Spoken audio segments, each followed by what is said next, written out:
I welcome Ustad Sahal Faisi, Chief Imam, Perumalachira Juma Masjid, for the felicitation.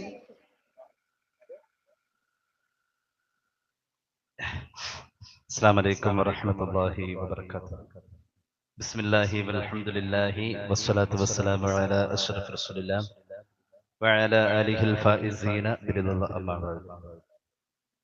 സ്നേഹാദരവുകൾ നിറഞ്ഞ ബഹുമാന്യനായ അൽഹാജ് മുസ സാഹിബ് അടക്കമുള്ള അൽ അസ്ഹർ കുടുംബത്തിലെ പ്രിയപ്പെട്ട അധ്യാപകർ, പ്രവർത്തകർ, വിദ്യാർത്ഥികൾ, ഏറ്റവും ആദരണീയനായ ബഹുമാന്യനായ ഉസ്താദ് അലിയാർ ഖാസിമി, അബ്ദുൽ കരീം സഖാഫി ഉസ്താദ് അടക്കമുള്ള വേദിയിലും സദസ്സിലും സന്നിഹിതരായിട്ടുള്ള പണ്ഡിത ശ്രേഷ്ഠർ, ശ്ലാഘനീയമായി സദസ്സ് കാതോർക്കുന്ന പ്രിയപ്പെട്ട രക്ഷിതാക്കൾ, സഹോദര സമുദായത്തിലെ സഹോദരങ്ങൾ, സഹോദരിമാർ, സുദീർഘമായ ഒരു ഭാഷണം അനുചിതമാണ് എന്നറിയാം. അനുഗ്രഹീതമായ സദസ്സിന്റെ ഭാഗമാവാൻ കഴിഞ്ഞത് ഒരു മഹാഭാഗ്യമായി കാണുന്നതോടൊപ്പം തന്നെ അർപ്പിതമായ കർത്തവ്യത്തിലേക്ക് കടന്നു വരുന്നു. അതിനു മുന്നോടിയായി ഒന്ന് രണ്ട് കാര്യങ്ങൾ മാത്രം സൂചിപ്പിക്കാൻ ആഗ്രഹിക്കുകയാണ്. പ്രഭാഷണങ്ങളൊക്കെ ശ്രദ്ധിക്കുന്ന കാലം മുതൽക്ക് ഞാൻ കേട്ട ഏറ്റവും മധുരമേറിയ ശബ്ദങ്ങൾ, എന്നെക്കാളേറെ മുന്നേ നടന്ന ബഹുമാന്യരായ ഉസ്താദുമാരുടെ മുന്നിൽ നിൽക്കുന്നതിൽ എനിക്ക് ചെറിയ ഭയമുണ്ട് എന്നതോടൊപ്പം തന്നെ അവരോടുള്ള എല്ലാ ബഹുമാനങ്ങളും നിലനിർത്തിക്കൊണ്ട് വേഗം അവസാനിപ്പിക്കലാണ് അതിന്റെ ഏറ്റവും വലിയ മര്യാദ എന്നതുകൂടി ഞാൻ മനസ്സിലാക്കുകയാണ്. പ്രിയപ്പെട്ട ഉസ്താദുമാരിവിടെ സൂചിപ്പിച്ചു, ബഹുമാന്യനായ നമ്മുടെ പ്രിൻസിപ്പാൾ നൗഷാദ് ഖാസിം സാഹിബ് സൂചിപ്പിച്ചു വിദ്യാഭ്യാസത്തിന്റെ കാലോചിതമായ വളർച്ചയെക്കുറിച്ച്. മനുഷ്യൻ പുരോഗമിക്കുന്നു എന്നതൊരു സത്യമാണ്. എത്ര പുരോഗമിച്ചാലും സാംസ്കാരിക ചിന്തയുടെ പൈതൃക സ്വഭാവം ഓരോ ദിവസവും മനുഷ്യ മനസ്സുകളിൽ നിന്നും ഇല്ലാതായിക്കൊണ്ടിരിക്കുന്നു എന്നതൊരു യാഥാർത്ഥ്യമാണ്. ഈ വിഷയത്തിൽ, ഈ പ്രശ്നത്തിൽ ഒരു പരിഹാരം എന്നത് മനുഷ്യനെ മനുഷ്യനാക്കുന്ന ഒരു അറിവിന്റെ തലം തേടുകയും അത് എത്തിച്ചു കൊടുക്കുകയും ചെയ്യുക എന്നതാണ്. ലോകത്തെ വിജ്ഞാനത്തെ രണ്ടായി തിരിച്ചത് നമ്മുടെ സൗകര്യങ്ങളാണ്. ഇൽമ് എന്ന വാക്കാണ് അറിവിന് ഖുർആൻ പറഞ്ഞിട്ടുള്ളത്. അതിനെ ഭൗതികമെന്നും ആത്മീയമെന്നും തരംതിരിച്ചത് നമ്മുടെ സൗകര്യങ്ങളും താല്പര്യങ്ങളും. ഖുർആൻ സ്പർശിതമാവാത്ത ഒരു അറിവും ആകാശത്തിന്റെ ചുവട്ടിൽ അല്ലാഹു ഇറക്കിയിട്ടില്ല. വലാ റതബ വലാ യാബിസ ഇല്ലാ ഫീ കിതാബിൻ മുബീൻ എന്ന പരിശുദ്ധ ഖുർആൻ.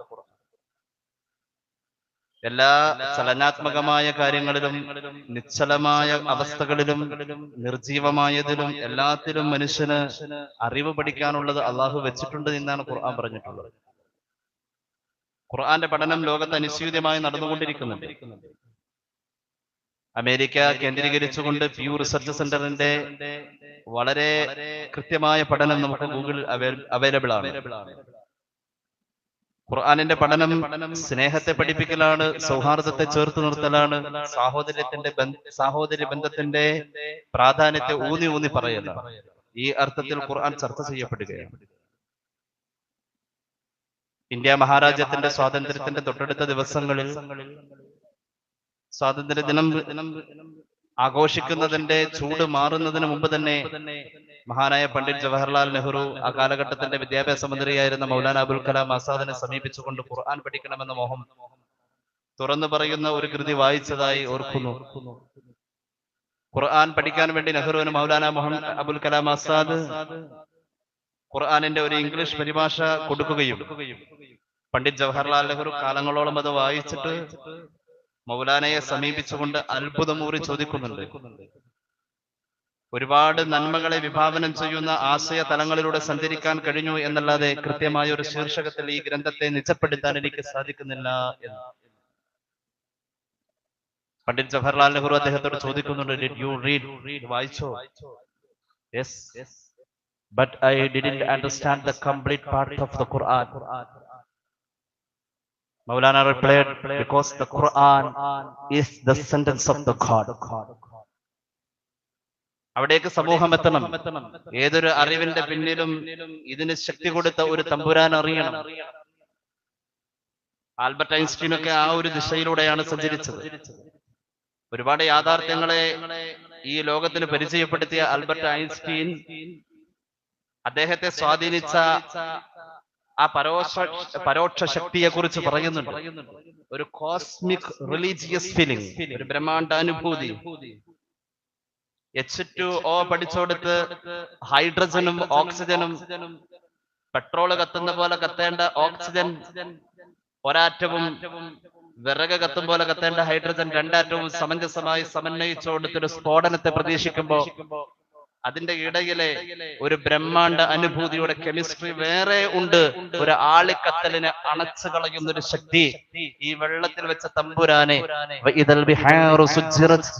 വെള്ളം കത്താം, പെട്രോള് കത്തുന്ന പോലെ കത്താം, അങ്ങനെയാണ് യാഥാർത്ഥ്യമെങ്കിലും അതിനപ്പുറത്തേക്ക് മനുഷ്യനെ ചിന്തിപ്പിക്കാൻ ഒരു ഖുർആനിന്റെ പഠനത്തെ മുന്നിൽ വെച്ചാൽ ആൽബർട്ട് ഐൻസ്റ്റീൻ പറഞ്ഞോടത്തേക്ക് പുതിയ സമൂഹത്തിലെത്താൻ കഴിയും. ഞാൻ നേരത്തെ പറഞ്ഞതും ഒന്നുകൂടി പറയുന്നു, വിദ്യാഭ്യാസം വിശാലമായിക്കൊണ്ടിരിക്കാം.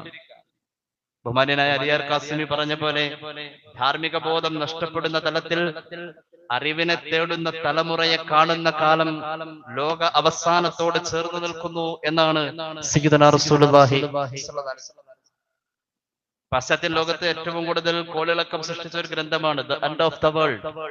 അമേരിക്കക്കാരനായ ആർണൽഡ് ബൂത്രോയിഡാണ് അത് പ്രസിദ്ധീകരിച്ചത്.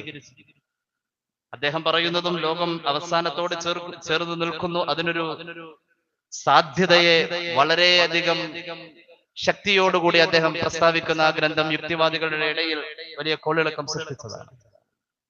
സുദീർഘമാക്കുന്നില്ല, വിദ്യാഭ്യാസത്തിന്റെ ഉത്തുംഗതയിലേക്ക് ഉഡ്ഡയനം ചെയ്തുകൊണ്ടിരിക്കുന്ന നമ്മുടെ സ്ഥാപനങ്ങളിൽ ആത്മബോധം, ധാർമ്മിക ചിന്ത വളർത്താൻ വേണ്ടി പരിശുദ്ധ ഖുർആനിനെ ചേർത്ത് പിടിച്ച ഇത്തരം സംരംഭങ്ങളെയും സംവിധാനങ്ങളെയും അകമഴിഞ്ഞ് പ്രശംസിക്കുന്നു, അഭിനന്ദിക്കുന്നു. അതോടൊപ്പം തന്നെ മനോഹരമായ ഈ സദസ്സിന്റെ കൂടിക്കാഴ്ചയിൽ എല്ലാ ആശംസകളും നേരുന്നു.